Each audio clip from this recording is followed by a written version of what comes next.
ये कहानी एक ब्रह्मम राक्षस की है, जिसे आप लोग जानते ही होंगे। उस राक्षस का नाम ब्रह्मम राक्षस है। इस पर कई कहानियां बनाई जाती है और राक्षस के अनेक नाम होते हैं, जैसे कि पिशाच, राक्षस, डायन, चुड़ैल आदि बहुत से नाम होते हैं। तो दोस्तों चलो मैं अपनी कहानी पर आता हूँ। हमारे गांव में एक ब्राह्मण रहते थे, जिनका नाम दुर्जन सिंह था। दुर्जन सिंह को लोग दुर्जन जी कहकर बुलाते थे। उनके घर से कुछ दूरी पर एक खेत था। उस खेत में एक बहुत बड़ा बरगद का पेड़ था। वह बरगद का पेड़ बहुत पुराना था। कुछ समय के बाद उन्होंने उस खेत पर घर बनाने की सोची। पहले वाला घर बहुत छोटा होने की वजह से उन्होंने ये फैसला लिया। उन्होंने उस बरगद के पेड़ को कटवा दिया और अपना घर बनवा लिया। कुछ दिन तो ठीक ठाक चला, पर कुछ दिन बाद दुर्जन जी बड़े परेशान रहने लगे। वह कभी पूजा करते और कभी नहीं। तो उनकी बीवी ने उनके बदले स्वभाव को देखकर पूछा कि तुम आजकल पूजा नहीं करते हो और आजकल बदले बदले से रहते हो, कभी बच्चों को डांटते रहते हो, तुम्हें हुआ क्या है? दुर्जन जी के चेहरे पर मुस्कान आई और वह कहने लगे, मेरे घर को तोड़कर अपना घर तो बना लिया है, और इसे क्या पूजा करने के लिए कह रही हो? मैं ही तो भगवान हूँ, इसे पूजा करने की कोई जरूरत नहीं है। वो कभी दांत को चबाते तो कभी बड़े प्यार से बोलते, कभी आंखें लाल तो कभी सही हो जाती थी। उनकी बीवी को शक हो गया कि जरूर किसी का साया है और वो बातें ऐसे नहीं करते हैं जैसे कि उनके अंदर से दो लोग बोल रहे हों। तब उनकी बीवी ने उनको बिठाकर हनुमान चालीसा पढ़ने लगी।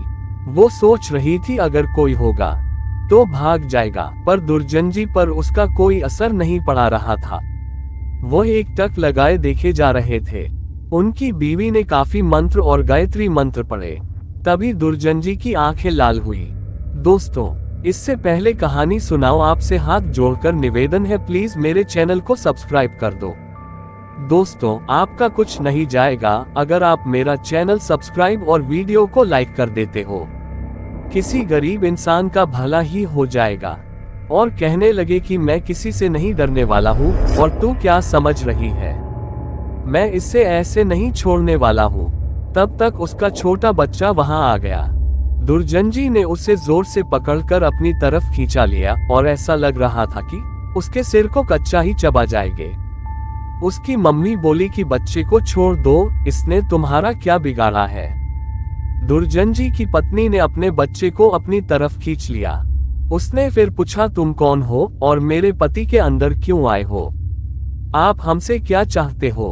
आप हो कौन? तब उसने कहा कि अगर अपना भला चाहती हो तो बरगद के पेड़ लगाओ, जितना भी हो सके पेड़ लगाओ, फिर मैं बताऊंगा कि मैं कौन हूँ और फिर मैं चला जाऊंगा।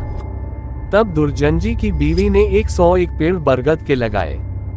एक दिन उसकी पत्नी ने देखा कि आज दुर्जन जी सुबह उठकर पूजा पाठ करके आ चुके हैं। तब दुर्जन जी के अंदर जो साया था, उसने बोला, मैं तुम्हारे पति को आज छोड़ के जा रहा हूँ, तुम सदा सुखी रहो, तुम्हारे आचार विचार बहुत अच्छे हैं।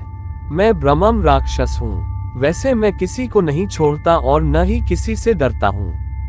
तुम्हारे पति ने मेरे बरगद को काट दिया था, जिस पर मैं हजारों सालों से रह रहा था। मुझे गुस्सा तो आया, पर मैं तुम्हारी अच्छाई के कारण मैं इन्हें छोड़कर जा रहा हूँ। तब दुर्जन जी अचानक सही हो गए। तब दुर्जन जी की बीवी की आंखों से आंसू निकल आए। तो दोस्तों, अगर बुरे के साथ अगर तुम अच्छा करोगे तो एक दिन वह भी अच्छा हो जाता है। दोस्तों, अगर आपको कहानी अच्छी लगी हो तो चैनल को सब्सक्राइब करें। ऐसी ही भूतिया वीडियो देखने के लिए हमारा चैनल पर विजिट कीजिए और वीडियो को लाइक और शेयर करें। Thanks for watching.